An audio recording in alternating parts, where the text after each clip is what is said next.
jadwal jadwal kuliah itu kan di sini seminggu sekali gitu. Iya, iya. Hari Minggu ya gitu. Iya. Nah, dari mulai jam setengah 4 Iya. sampai jam 5. Pimpin yang menginspirasi semua mengikuti. Jadi untuk sekolah universitas Banjarmasin ini siapapun boleh ya, walaupun dari luar Tasik ataupun dari luar wilayah Medalmekar, siapapun boleh ngikut belajar di sini gitu ya Pak Bu ya. Nah, terus di sini kan lagi viral nih Pak Bu, programnya Bapak Gubernur gitu ya, Bapak KDM. itu gimana menurut Pak Bu dengan adanya pendidikan gratis yang ada di sini? Ya, punten ya, Pak KDM itu kan baru jadi gubernurnya kemarin ya, maaf ya.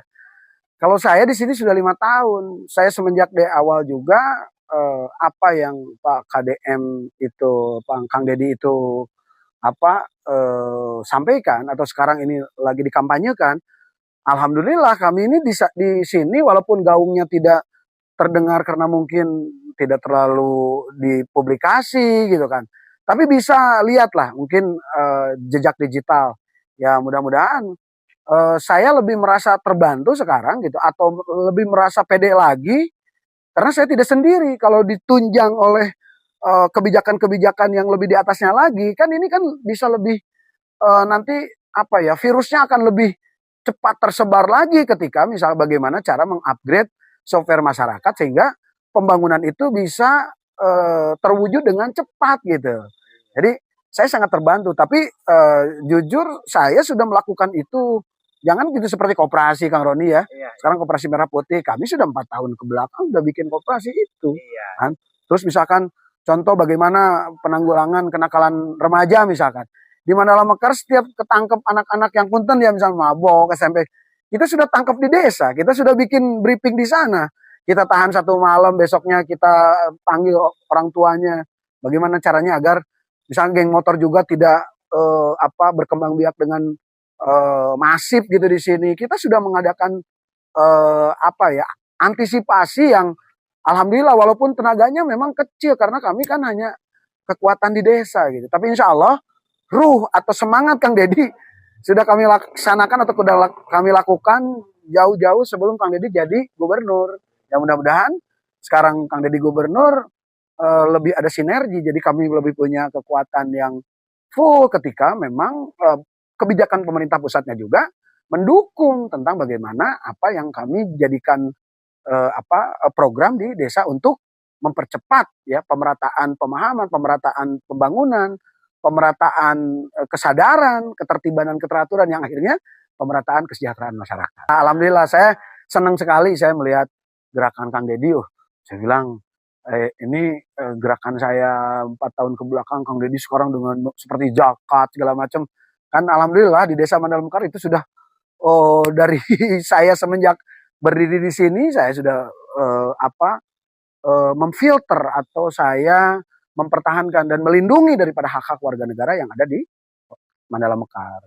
Saya sepakat sekali dengan Kang Deddy bahwa saya di sini bukan hanya sekedar membangun jadi kepala desa tapi membentuk kerangka berpikir masyarakat gitu. Itu yang saya gaungkan bagaimana akhirnya setelah ada perubahan mindset gitu kan, nanti otomatis itu akan ada perubahan budaya. Karena yang Kang Deddy gaungkan misalkan tentang misalkan contoh bagaimana sih orang miskin tapi biaya hidupnya kok mahal, rokoknya mahal, lipstiknya mahal misalkan kan, pakai bulu mata dan sebagainya. Tapi ternyata mereka nungguin bantuan beras bulog misalkan. Ini kan ironi, yaitu sudah saya gaungkan 4 tahun ke belakang, 5 tahun ke belakang, bahkan terus-terusan tiap minggu itu saya sosialisasikan kepada masyarakat itu Kang. Makanya alhamdulillah nuhun Kang Deddy. Jadi saya lebih besar lagi, merasa ada kekuatan power yang lebih besar gitu kan di belakang saya untuk mendukung terciptanya kesadaran masyarakat yang akhirnya ketertiban dan keteraturan itu bisa terjadi sebagai modal satu-satunya adalah untuk menciptakan kesejahteraan. Oke, baik. Berhubung ini sudah mepet gitu ya. Terima kasih atas penjelasannya. Mudah-mudahan Bapak Bu sehat. Amin, amin, amin. dan mudah-mudahan juga bisa menginformasikan kepada masyarakat yang ada di wilayah Desa Mandemekar ya, umumnya mungkin satu Indonesia gitu ya. Amin. Mudah-mudahan. Amin, amin, amin, amin. Amin, amin. Terima kasih Pak Bu. Assalamualaikum warahmatullahi wabarakatuh. Waalaikumsalam warahmatullahi wabarakatuh. Selama saya di sini masuk kuliah di MPR Masigit, memang kan di situ ada perubahan gitu Pak. Apa perubahannya? Tidak bentuk perekonomian, pendidikan, wawasan apapun gitu Pak. Tapi alhamdulillah lah jadwal kuliah itu kan di sini seminggu sekali gitu. Hari Minggu ya gitu. Nah, dari mulai jam setengah 4 sampai jam 5. Nah, setelah itu kan harapan saya gitu memang udah berangkat gitu untuk menggali potensi supaya kita perubahan tidak bentuk apapun. Itu utama kan SDM. Apa itu mencetak SDM itu kan supaya manfaat ya untuk diri saya, keluarga dan warga masyarakat gitu Pak. Nah, terus untuk dosennya sendiri menurut PRT itu gimana gitu? Kalau dosen saya itu Bapak Alpi ya. Memang dia itu kan terbuka gitu ya. Setiap mengajarkan ya bidang studi tema apapun, kenegaraan, ekonomi kan keagamaan, dia kan selalu terbuka gitu kan. Tapi buat kerasa aku saya gitu ya. Tapi dia kan selalulah terbuka gitu Pak secara orangnya gitu ya. Terus dari teknis pengajarannya mudah, susah, ataupun enak lah gitu, enak dimengerti ataupun gimana menurut Nah, Bapak? kalau gitu. menurut saya nggak tahu lah rekan lain-lain menurut Bapak. Tapi menurut saya bahkan sebagai mahasiswa katanya MPR Masigit itu kan nyaman, enak, cepat ketangkapnya gitu Pak gitu. Oke, siap. Jadi intinya mah dengan ada Universitas MPR Masigit sini Bapak ataupun selaku murid ataupun mahasiswa di sini ya sangat terbantu ya, dan mudah juga ataupun enak juga untuk dosen sendiri gitu ya, jadi mudah dimengerti gitu ya. Siap. Oke, terima kasih segitu aja ya Pak Entis ya, Pak selaku mahasiswa di Universitas MPR Masigit. Terima kasih Pak Entis. Ya, assalamualaikum warahmatullahi wabarakatuh. Assalamualaikum warahmatullahi taala wabarakatuh. Saya siswi dari Universitas MPR Masigit. Perkenalkan, nama saya Yani. Saya di sini akan membawakan pasal 8 Undang-Undang Dasar 1945 ayat 1. Jika presiden mangkat, diberhentikan atau tidak dapat melakukan kewajibannya dalam masa jabatannya, ia digantikan oleh wakil presiden sampai habis masa jabatannya. Selanjutnya ayat 2. Dalam hal terjadi kekosongan wakil presiden, selambat-lambatnya dalam waktu 60 hari, Majelis Permusyawaratan Rakyat menyelenggarakan sidang untuk memilih wakil presiden dari 2 calon yang diusulkan oleh presiden. Selanjutnya ayat 3. Jika presiden dan wakil presiden pangkat diberhentikan atau tidak dapat melakukan kewajibannya dalam melaksanakan tugasnya secara bersamaan.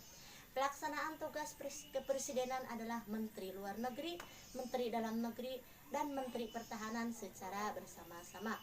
Selambat-lambatnya 30 hari setelah itu, Majelis Permusyawaratan Rakyat menyelenggarakan sidang untuk memilih presiden dan wakil presiden yang diusulkan oleh partai politik atau gabungan partai politik, yang pasangan calon presiden dan wakil presidennya meraih suara terbanyak pertama dan kedua dalam sampai berakhir masa jabatannya. Sekian penjelasan saya.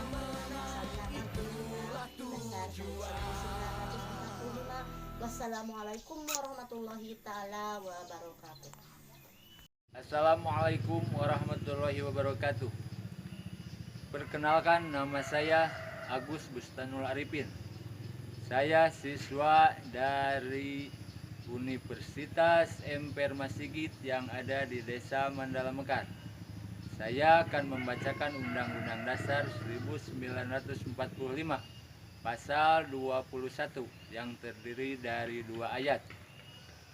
Ayat yang pertama adalah anggota-anggota Dewan Perwakilan Rakyat berhak memajukan rancangan undang-undang.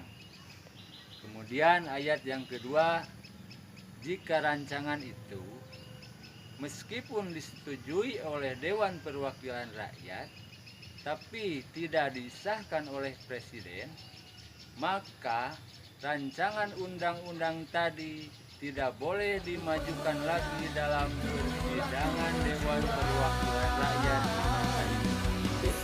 Ya, itu jadi bukti. Assalamualaikum.